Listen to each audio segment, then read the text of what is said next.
Internet, c'est un outil formidable. Grâce à lui, on peut communiquer, s'informer sur plein de sujets, jouer en ligne, mais c'est aussi un monde truffé de pièges. Pour bien l'utiliser, il faut faire attention, au même titre que lorsqu'on traverse la rue, par exemple.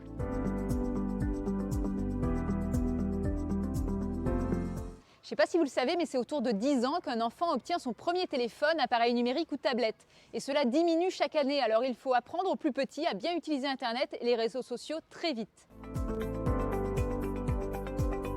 Les enfants et les jeunes peuvent être exposés à plusieurs formes de contenus dangereux. Pornographie, images violentes, jeux vidéo, mais aussi des mauvaises rencontres ou des risques de cyberharcèlement sur les réseaux sociaux. Et c'est pourquoi il est important de bien connaître les outils et respecter certaines règles. 37% des enfants se connectent tous les jours à Internet et cela évolue en fonction de la classe. Pour les enfants, Internet est une source d'amusement, de recherche d'informations, mais aussi de danger. C'est pourquoi la police et la gendarmerie font passer dès l'école primaire le permis Internet. Vous avez le droit d'envoyer des nudes. Malheureusement, on ne peut pas faire de nudes en toute sécurité car il y a toujours le risque d'une diffusion d'une capture écran. Le coupable, c'est bien celui qui diffuse des contenus intimes sans consentement et c'est un délit grave.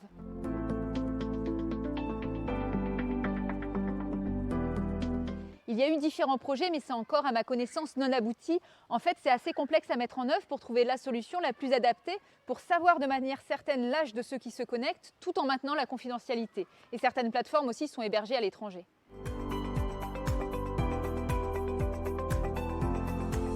La modération consiste à analyser et à supprimer les photos, posts, commentaires qui n'ont pas leur place sur les réseaux sociaux, les contenus haineux par exemple.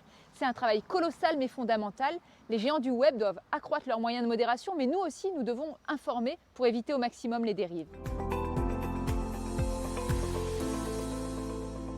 Récemment, les enfants nés en 2010 ont été victimes de cyberharcèlement sur les réseaux sociaux, notamment sur TikTok et sur le jeu vidéo Fortnite.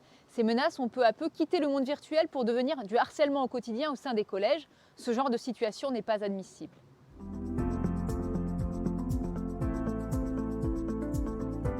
Oui, mais pas seulement. Afin de protéger au mieux nos enfants, nous sommes tous mobilisés dans la lutte contre les dangers sur Internet. Le ministère de l'Intérieur, grâce à la mobilisation de la Gendarmerie nationale, de la police notamment, les enseignants, les parents, nous sommes tous mobilisés.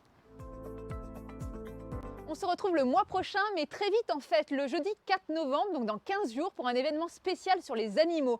Nos camarades de travail à quatre pattes, chiens, chevaux, mais on parlera aussi des chats, des nouveaux animaux de compagnie et autres surprises que l'on vous réserve. À bientôt!